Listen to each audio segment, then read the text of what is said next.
Fems, ada 3 olahan ayam yang bisa kalian coba. Bisa banget loh rekomendasi untuk santap buka puasa. Misalnya, ayam ingkung ini nih Fems. Menu paket ayam ingkung ini berisi nasi hangat, ingkung ayam kampung utuh, sayuran, tahu, dan tempe. Gak ketinggalan, ada sambal dan rempeyek sebagai pelengkapnya. Kelihatannya enak banget ya. Kerennya nih Fems, ayam ingkungnya nggak disajikan di atas piring, tapi dihidangkan di atas anyaman daun kelapa dan dilapisi daun pisang. Hihihi, masyarakat sekitar biasa menyebutnya dengan sarang. Lucu amat ya namanya. Fems, ayam yang digunakan untuk ingkung biasanya ayam kampung. Soalnya ayam kampung diberi pakan organik seperti beras. Terus mereka biasanya mencari makan sendiri. Jadi kualitas gizi dan nutrisi dari ayam kampung jauh lebih tinggi daripada ayam broiler.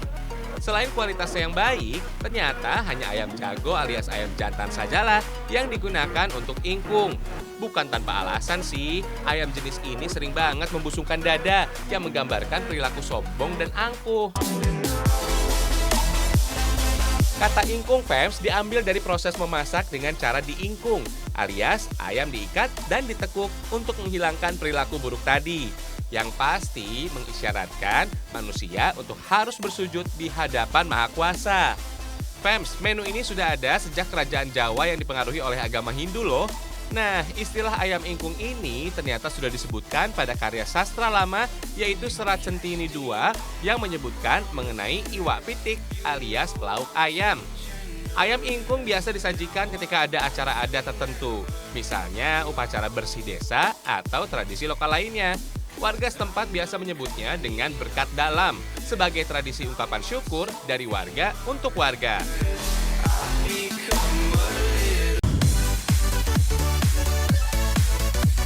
Kalau yang ini ayam cibiuk Fems. Ayam ini jadi kebanggaannya masyarakat Sunda, khususnya dari kota Garut yang jadi daerah penghasil racikan sambal cibiuk. Pasti udah tahu dong reputasi sambal ini. Pedasnya bikin nagih. Hehehe. Menurut cerita nih, sambal cibiuk adalah kreasi seorang penyebar Islam di Jawa Barat yang bernama Syekh Ja'far Shiddiq. Fems, untuk teman makan sambal cibiuk, bikin ayam bakar bambu dulu ya. Kalau untuk semua jenis masakan, perbandingan bawang merah dan bawang putih adalah 2:1. Penggunaan bawang putih emang nggak boleh banyak-banyak, soalnya punya aroma yang lebih kuat. Terus ada daun mangkokan dan daun kedondong yang jarang banget digunakan untuk masakan Indonesia. Ada juga daun bawang dan daun kemangi Fems. Penggunaan aneka dedaunan ini bisa membuat aroma masakan semakin mantap. Oh iya, dedaunan ini ternyata baik untuk kesehatan loh. Contohnya, daun bawang yang baik untuk kesehatan sel-sel darah merah. Bisa juga meningkatkan kesehatan hemoglobin, plus memperkuat sel dan jaringan dalam tubuh berkat kandungan zat besinya yang terbilang tinggi. Fems, bumbu untuk ayam sudah dipakai turun-temurun loh. Katanya sih semakin banyak rempah yang digunakan, rasanya semakin enak dan kaya manfaat loh. Nah, daun pisang ini mengandung senyawa polifenol yang gak cuma berperan sebagai antioksidan aja, tapi bisa menambah rasa sedap pada masakan. Bahkan, daun pisang diyakini punya sifat antibakteri yang membantu makanan biar gak basi, plus menjaga makanan tetap bersih dari kontaminasi. Sabar ya Fems, proses pembakaran ini membutuhkan waktu sekitar 45 menit. Jangan lupa dibalik biar ayamnya matang merata. Kalau warna bambunya sudah berubah kehitaman, artinya ayam bakar sudah siap diangkat. Hati-hati Fems, masih panas. Hihihi. Ayamnya udah jadi, sambal cibiuknya masih belum dibikin nih. Sambal ini sepintas nggak berbeda dengan sambal pada umumnya. Kalau dilihat dari bahan dan rasanya, sambal cibiuk punya kekhasan rasa. Wah, di sambalnya juga pakai terasi Fems. Terasi ini nih yang bikin sambalnya makin sedap. Dan sebagai penyeimbang rasa bisa juga tambahkan gula merah Fems. Bukan orang Indonesia namanya kalau nggak pakai cabai. Bakal bikin capek sih. Tapi alasan sambal dan bumbu diulek bisa lebih enak karena terjadinya proses alami. Maksudnya sih berbagai macam bumbu tercampur dan dihaluskan secara perlahan. Bisa mengeluarkan aroma aslinya sendiri. So, bumbu terasa lebih nikmat dan alami Fems. Udah jadi nih Fems. Bagi yang suka pedas sih bisa nambah terus nih. Bikin nafsu makan meningkat. Hihihi. Dari kota Bandung ada menu ayam gentongnya. Itu loh ayam yang dipanggang dengan gentong. Iya, gentong yang biasa dipakai untuk wadah air. Ternyata bikin ayam gentong nggak susah kok. Ada bawang putih dan bawang merah, dan kemiri yang berguna untuk pengental alami masakan. Untuk menambah cita rasa segar dan mengurangi bau amis, bisa ditambahkan perasan jeruk lemon. Diulek ya fams, kalau nggak mau capek sih bisa juga pakai blender. Tapi rasanya bakal kurang mantap. Hahaha. Baru deh dilumurkan ke seluruh bagian daging ayam. Proses perendaman ini fams butuh waktu sekitar 6 jam, biar seluruh bumbu meresap sempurna. Jadi rasa ayam lebih enak dan gurih. Untuk bisa menikmati hidangan lezat, perlu kesabaran ekstra fams. Ayam kemudian diberikan besi khusus biar ayam nggak langsung terkena arang saat dibakar dalam gentong. Fams, ayam yang dimasukkan ke dalam gentong kayak gini ternyata bisa mengurangi kadar air dan lemak yang ada di dalam tubuh ayam. So, ayamnya jadi lebih sehat dan aman untuk dikonsumsi. Setelah proses pemanggangan selama 45 menit, ayam gentong siap untuk disajikan. Saat dikonsumsi, ayam tanpa lemak ini nggak cuma enak, fams, bikin sehat juga loh. Protein yang ada di dalam ayam bisa terserap sempurna di dalam tubuh. So, kalian lebih suka olahan ayam yang mana? Mau hidangan ayam apapun, makannya tunggu sampai buka puasa nanti ya. Hihihi.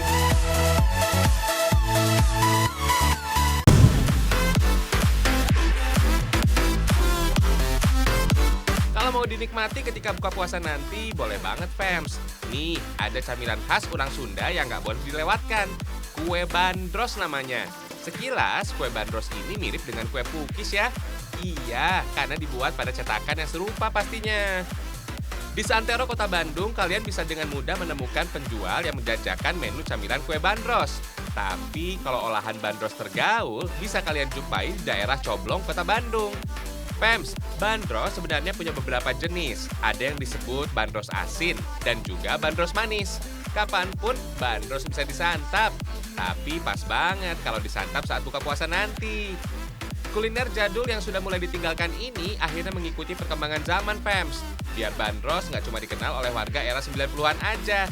Caranya, beri tambahan berbagai topping yang bikin gemes dan kekinian banget deh. Resep bandros ini masih menggunakan bahan yang ada sejak era 90-an. Yang jelas harus ada tepung beras dan kelapa parut. Oh iya, bandros ini udah ada sejak adanya pengaruh pemerintahan Hindia Belanda pada tahun 1900-an. Saat itu mereka memperkenalkan tepung di kota Bandung dan daerah Priangan. Dulu tepung terigu ini cuma digunakan untuk kalangan bangsawan. Masyarakat di bawah kemudian memutar otak biar bisa menikmati olahan tepung dengan harga yang terjangkau. Lalu dibuatlah olahan tepung beras yang menjadi makanan pokok orang Sunda. Akhirnya muncullah bandros tepung beras. Hampir sama seperti pukis, bandros juga harus dicetak dengan loyang khusus. Wait, jangan lupa oles mentega cetakan biar nggak lengket. Bagian yang paling seru, bagian tengah adonan dibuat berlubang untuk meletakkan topping fams. Tunggu 5-10 menit ya, topping tinggal taruh deh di tengahnya. Topping yang dipakai juga bisa dipilih sesuka hati, misalnya green tea atau coklat. Mantap, sajikan deh.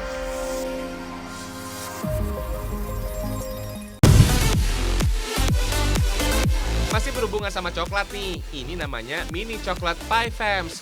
Kalau pie yang terkenal di Bali memerlukan beberapa kali suap untuk menghabiskan pie-nya, kalau pie yang ini cukup sekali hap saja. Sebenarnya bahan yang dipakai masih sama kok dengan pie pada umumnya, cuma ukurannya aja yang dibuat mini.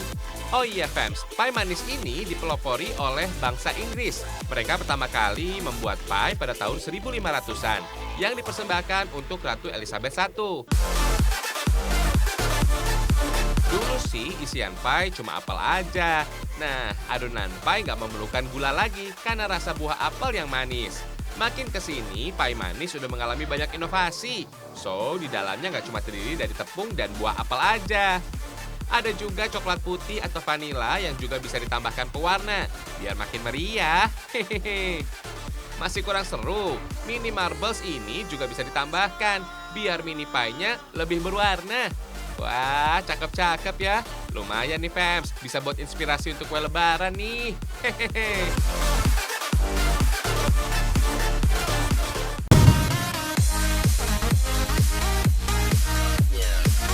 Habis makan berat, harus ada dessertnya nih fams. Kayak kudapan ringan khas Sumatera Utara ini kalau di daerah Simalungun terkenal dengan nama kue lapet. Itu fams, jajanan tradisional khas Batak yang berasal dari Tapanuli. Bentuknya menyerupai limas yang dibungkus pakai daun pisang. Fams, lapet dibuat dari beras dan kelapa parut. Meskipun sudah jadi jajanan sehari-hari, nggak semua orang bisa buat loh. Soalnya beras yang jadi bahan utamanya harus dibuat tepung dulu. Eits, nggak bisa pakai tepung beras yang sudah jadi ya. Bisa-bisa hasilnya kurang oke tuh. Hiks, bikin tepung beras emang cukup melelahkan dan perlu tenaga ekstra fams. Kalau berasnya sudah berubah jadi tepung, harus diayak biar hasilnya benar-benar lembut dan halus. Nggak cuma pada ayam aja, tepung berasnya juga pakai daun pisang biar lebih wangi. Kalau tepungnya sudah siap, bikin adonan lapetnya deh. Ada tipsnya nih fams, kasih air secara perlahan untuk memastikan biar adonannya keenceran dan menggumpal. Biar makin yakin, kalau hasilnya bakal lembut, bisa diayak lagi fams. Kasih kelapa muda biar rasanya lebih gurih ya fams. Hihihi. Ada 2 gula yang digunakan, yaitu gula aren untuk memberikan efek lumer dan gula pasir untuk adonan lapetnya sendiri. Beh, dijamin manis banget, kayak senyumanmu gitu. Fams, lapet punya beragam bentuk, tapi yang paling umum sih bungkus pakai daun pisang. Oh iya, di Jawa Barat ada kue sejenis lapet juga loh, namanya awuk. Keduanya sama-sama jadi primadona di daerah masing-masing. Bedanya sih hanya pada penyajiannya fams. Kalau lapet disajikan dalam daun pisang yang dibentuk kerucut, kalau awuk hanya dipotong-potong sesuai selera setelah dikukus dalam tumpeng bambu. Wah, tinggal dikukus deh, kurang lebih 45 menit. Kalau mau aromanya makin sedap bisa pakai air yang sudah diberi pandan fams. Silakan mencoba.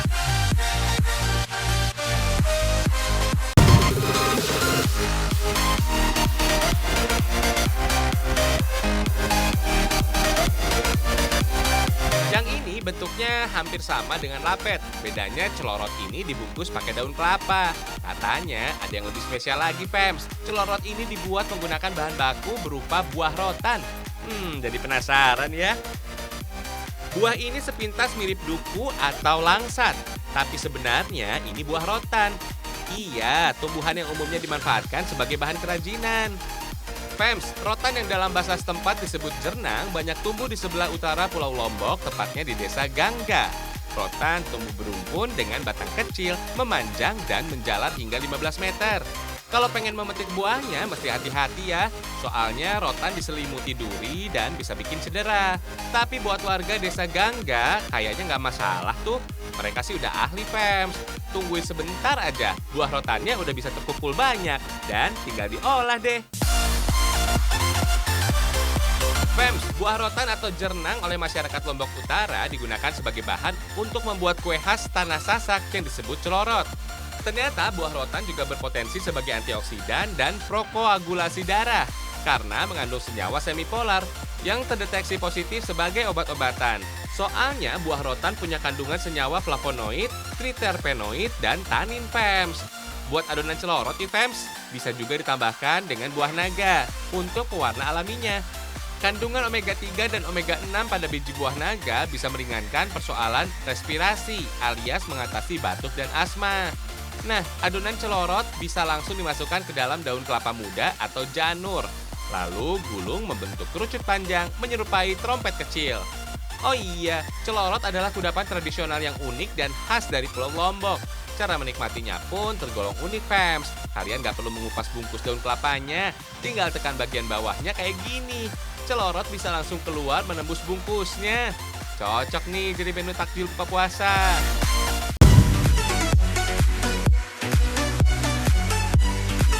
Kita mau kasih info tentang boneka nih. Eits, bukan sembarang boneka loh. Soalnya boneka ini harus diadopsi.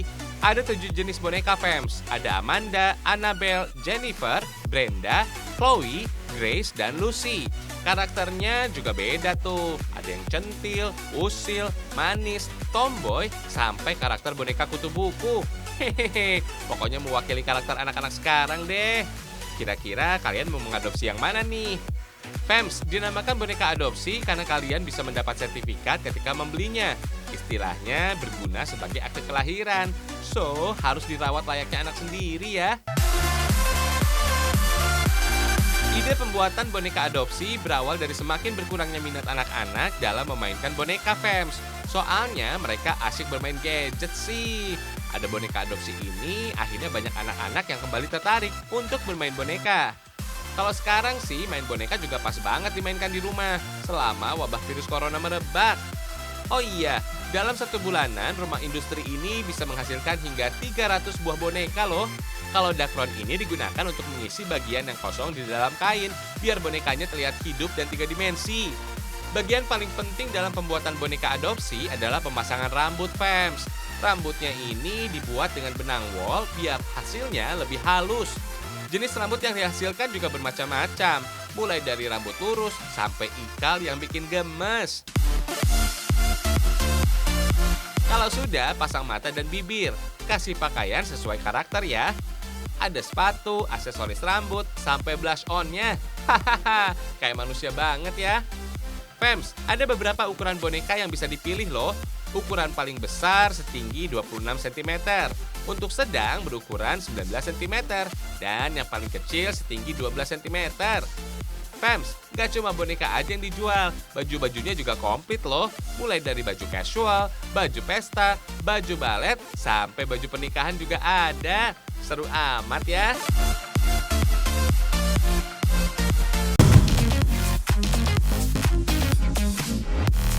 Fems, coklat gak cuma bisa dimakan aja, tapi bisa dimanfaatkan sebagai sabun. Gak percaya? Kita buktiin ya. Kita jalan-jalan yuk ke Puslit atau Pusat Penelitian Kopi dan Kakao yang ada di Desa Nogosari, Kabupaten Jember dulu. Nggak perlu menguras kantong terlalu dalam, Fems. Tiket masuknya murah meriah, cuma Rp10.000 per orang. Di sini, Fems, kita bisa belajar banyak tentang aneka komoditi perkebunan, khususnya kopi dan coklat. Bonusnya, kita bisa sambil menikmati pemandangan alam yang indah banget. Takut capek? Jangan sedih. Di sini disediakan transportasi khusus untuk berkeliling kok. Jadi nggak perlu tenaga ekstra. Ini nih surganya para pecinta coklat. Kita bisa melihat proses pembuatan coklat dari awal sampai berbentuk kemasan. Dari biji kakao atau coklat dengan kualitas bagus ini juga bisa diolah jadi coklat dalam bentuk pasta maupun bubuk Fems. Biji yang sudah disangrai secepatnya harus didinginkan untuk mencegah pemanasan yang berlebihan. Nah, kulit ari ini juga harus dibuang ya. Soalnya kulit ari ini bisa merusak flavor dan karakteristik produk olahan coklat tuh. Kalau sudah matang, langsung cetak Fems. Kandungan feniletilamin di dalam coklat ternyata bisa meningkatkan mood loh. Sekarang kita intip cara bikin sabun coklat Fems. Bahan yang dipakai minyak kelapa, natrium hidrosida, dan pewangi biar sabun coklat punya aroma yang enak Fems. Dan juga berkhasiat bikin kulit sehat dan lembut. Fems, lemak atau minyak kakao mengandung vitamin E dan emolien. Emolien adalah zat untuk melembabkan, melembutkan kulit, plus mencegah kerutan dan penuaan dini. Pokoknya bikin awet muda deh.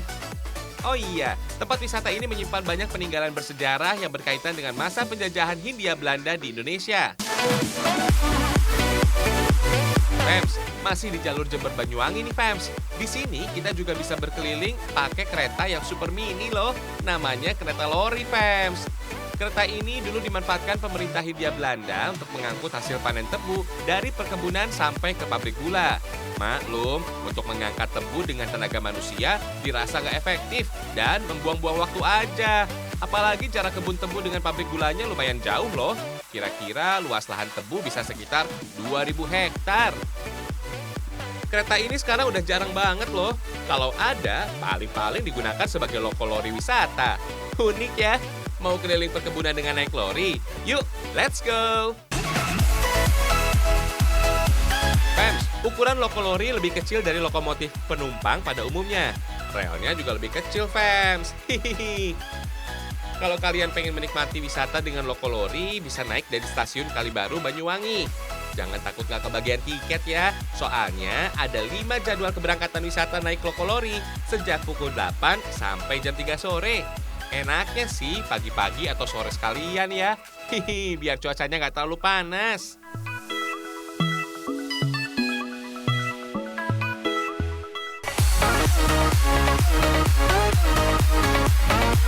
Seru juga ya Fems, naik lori melintasi perkebunan kopi sepanjang jalur Banyuwangi Jember. Di sepanjang jalur kurang lebih 16 km ini, pemandangannya nggak mengecewakan deh. Apalagi loko lori berjalan nggak terlalu kencang. Ya, cuma sekitar 20-30 km per jam aja.